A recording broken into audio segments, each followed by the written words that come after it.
Millionaire mocks poor woman with 3 kids on business class flight until pilot interrupts him. A millionaire judges a mother of 3 and criticizes her for flying business class, but when the pilot announces their arrival with a special announcement for the woman, all his complaints are washed away. You can't be serious. Are you really making her sit here? Miss, you better do something about it. Sir Luce Newman grumbled as he noticed a mother of 3 approaching his adjacent seats with the assistance of a stewardess. "I'm sorry, sir," the stewardess replied gently, showing him the tickets. "These seats have been assigned to Mrs. Debbie Brown and her children, and we can't do anything about it. I'd request you to kindly cooperate with us." "You don't understand, miss. I have a crucial meeting with foreign investors. Her children will keep chit-chatting and making noises, and I cannot afford to lose this deal."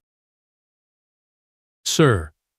The stewardess had just started speaking when Debbie interrupted her. "It's all right. I can sit somewhere else if the other passengers are willing to swap seats with my children and me. That isn't an issue for me." "Not at all, ma'am," the stewardess shot back. "You're sitting here because you paid for it, and you have the right to be here. It makes no difference whether someone likes it or not. And, sir," she turned to Louis, "I'd appreciate it if you could be patient until the flight is over." Millionaire businessman Louis Newman was annoyed that the stewardess had refused his request, but what irritated him even more was that he was forced to sit next to a woman who seemed not to belong to the business class.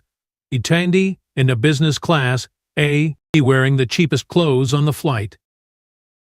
He put on his AirPods to avoid being forced into conversation with the woman and turned his face away as she sat beside him, having helped her children secure themselves tightly to their seats.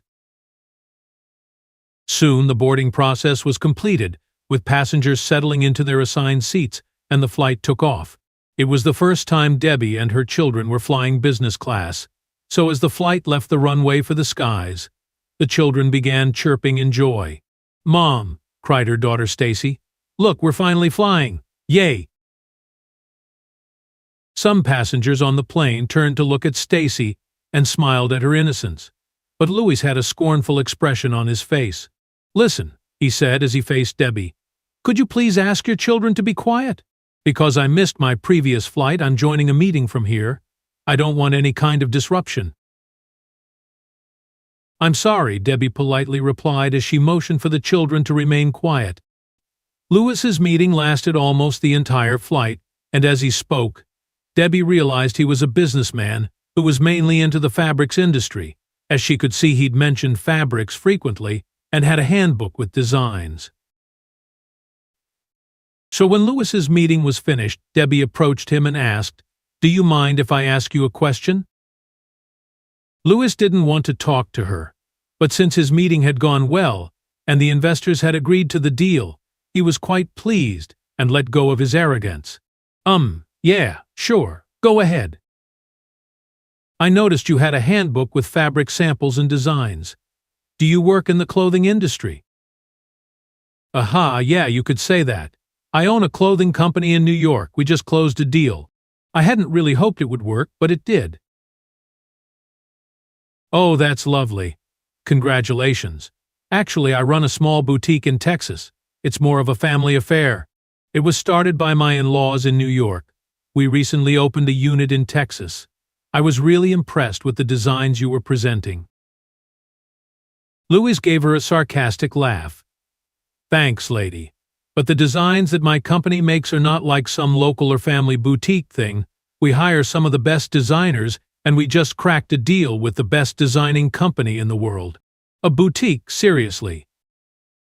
He muttered loudly enough while smirking to mock Debbie. Oh well, Debbie felt humiliated by his comment, but she maintained her composure. I understand. It must be something really huge for you." "Something huge?" Louis smirked, shaking his head. "A poor woman like you would never understand what it means, but it was $1 million deal. Let me ask you this again," he said after pausing for a brief while. "I mean, I saw your tickets and everything. I know you're here flying business class with us, but trust me, You don't look like someone who deserves to be here. Maybe try economy the next time and look for people who own boutiques like you." Debbie's patience was wearing thin at this point. "Listen, sir," she said sternly. "I understand it's my first time flying in business class, and I had trouble figuring out the check-in process and everything. But don't you think you're getting ahead of yourself? My husband is on the flight with us, but—" Before Debbie could finish her sentence, an announcement over the intercom signaled their arrival at JFK. However, rather than turning off the intercom after his announcement, the pilot, Captain Tyler Brown, had something more to say. "Also, I would like to thank every passenger on this flight, especially my wife Debbie Brown, who is flying with us today. Debbie, honey, I can't tell you how much your support means to me." Lewis's heart skipped a beat and his face flushed with embarrassment when he realized Debbie's husband was a pilot on the flight. "This is my first time flying in a class flight, and I was nervous. Thank you to my wife, who assured me that everything would be fine and decided to accompany me, despite her fear of flying in order to put my mind at ease. Today is my first day back at work after a long period of unemployment. My wife and I have never had it easy, and we've seen a lot of struggles in our lives, but I've never heard Debbie complain about her situation.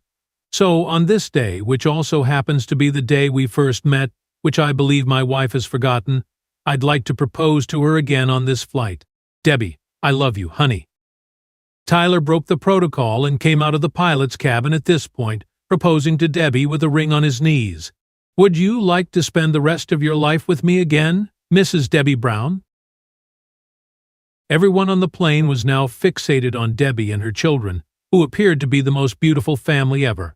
As Debbie nodded yes, teary-eyed, the passengers were all applauding, but Louis was standing there perplexed and embarrassed. But Debbie was not going to let him get away with it. She approached Louis before exiting the plane and said, "A materialistic man like you, who only thinks about money, would never understand how it feels to have a loved one around you. And yes, my husband and I live a humble life, but we are very proud of it."